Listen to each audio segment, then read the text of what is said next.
کہا میں نے کہا تھا. وہ کہنے لگے اگر امیر المومنین مصروف ہیں تو میں ظہر میں مل لوں گا. حضرت عمر رونے لگے. فرمایا بیٹے تو نے اچھا نہیں کیا. پھر مسجد نہیں گئے, سیدھے امام حسن کے دروازے دستک دی. امام حسن باہر آئے. کہا شہزادے آئے تھے تو ملے کیوں نہیں؟ تو امام حسن کہنے لگے حضور آپ کا اپنا بیٹا دروازے پہ کھڑا تھا, آپ کا اپنا بیٹا دروازے پہ کھڑا تھا, اور منع بھی کیا تھا آپ نے تو میں زور میں مل لیتا. حضرت امام حسن فرماتے جوش جذبات میں جناب عمر نے سر سے پگڑی اتار دی. جوش جذبات میں کہنے لگے حسن میرے بیٹے کا اور آپ کا کیا مقابلہ؟ کیا اس کی ماں کا نام فاطمہ الزہرا ہے؟ کیا اس کی نانی کا نام ختیجۃ الکبریٰ ہے؟ کیا اس کے نانے کا نام محمد مصطفیٰ ہے؟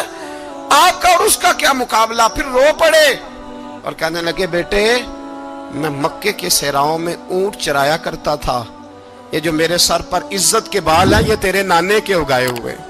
میں مکے کے خبردار شہزادے خبردار. او بھائی اہل بیت نبوت کے ادب کا رنگ اگر سکھایا ہے تو سیدنا عمر نے سکھایا ہے. حضرت عمر فاروق اتھارٹی ہے, اسلام کی اتھارٹی. یکم محرم حضرت عمر کی شہادت ہے. یہودی بول اٹھا, کافر بول اٹھا. اگر 6 مہینے عمر دنیا میں اور رہتے تو دنیا میں کوئی کافر موجود نہ ہوتا. 6 مہینے. اور جب اس بطل جلیل کا جنازہ اٹھا, اللہ بخاری پڑھیے نا, اللہم ارزقنا شہادت فی سبیلک, اللہ بسترے کی موت نہ دینا, شہادت کی دینا. عمر شہید ہوئے, مسجد نبوی میں نماز پڑھاتے, اور جب جنازہ اٹھا تو مدینے کا پھر پیچھے جو دلیر بچے وہ مولا علی تھے. مولا علی جناب عمر کا جنازہ اٹھا تو سب سے پہلی ہائے جو نکلی وہ حضرت علی کی زبان سے نکلی, اور حضرت علی کی ساری داڑھی آنسوؤں سے بھر گئی. لوگوں نے کہا کہ علی کیا ہوا؟ فرمانے لگے تم دیکھ نہیں رہے جنازہ کس کا اٹھا ہے, پلٹ کے دیکھو تو صحیح, تم پتہ نہیں یہ کون گیا ہے. کہ حضور کیا ہوا؟ آپ فرمانے لگے عمر اس طرح کے کام کر کے گیا ہے, اب ان کے رستوں پہ کون چلے گا؟ کون اس کے جگر راہ وفا میں؟ میں نقش ایسے چھوڑ آیا ہوں, میں جس منزل سے گزرا ہوں وہ اب تک یاد کرتی ہے. حضرت علی حضرت عمر کے جنازے پہ کھڑے ہو کے کہتے ہیں اللہ مجھے اس طرح کے عمل کرنے کی توفیق دے جس طرح کے عمر کر کے گیا. میرے بھائی بطل عزیز, بطل حریت حضرت عمر رضی اللہ تعالیٰ عنہ جو اپنی زندگی انقلاب والی گزار کے گئے. عمر جب دنیا سے گئے تو 80 دینار کا قرضہ تھا, 22 لاکھ مربع میل کا حکمران, اور اپنے بیٹے سے کہنے لگے بیٹے کوشش کرنا تیرے خاندان والے مل کے میرا قرضہ اتار دے, میری قبر پہ بوجھ نہ رہے, اور اگر خاندان والے مدد نہ کریں تو میرے دوستوں سے بات کرنا, وہ مدد نہ کریں تو پھر علی سے بات کرنا. ان کا پیار آپس میں اتنا, اور تو اختلاف ثابت کر رہا. 80 دینار کا قرضہ چھوڑ کر حضرت عمر دنیا سے گئے, اور جاتی دفعہ کہہ گئے میرے بعد میرے بچوں کو حکومت کے مشورے میں بھی شامل نہ کرنا, حکومت کے مشورے میں بھی میری اولاد شامل نہ ہو. اتنا بڑا شخص اتنا بڑا رنگ دے کے یکم محرم کو جب عمر فاروق کا وصال ہوا تو بیٹے سے کہنے لگے اماں عائشہ سے جا کے کہو میرا بھی نبی پاک کے روزے میں دفن ہونے کو دل کرتا ہے. ایک قبر کی جگہ ہے اماں جی نے اپنے لیے رکھی ہے, بخاری ہے بخاری. حضرت عائشہ کے پاس صاحبزادے گئے, کہنے لگے اماں جی عمر کو زخم لگ گیا ہے, حالت بڑی پریشانی والی ہے. وہ کہتے ہیں اگر اماں اجازت دیں. سید عائشہ رو پڑی, فرمانے لگی کہ وہ اپنی قبر کی جگہ تو نہیں نہ کسی کو دیتا, پر عمر نے کمال ہی بڑا کیا. اسے کہو جاؤ گنبد خضرا میں قیامت تک جو مصطفیٰ پہ اور ابو بکر پہ سلام پڑے گا وہ تجھ پہ بھی سلام پڑھ کے جائے گا.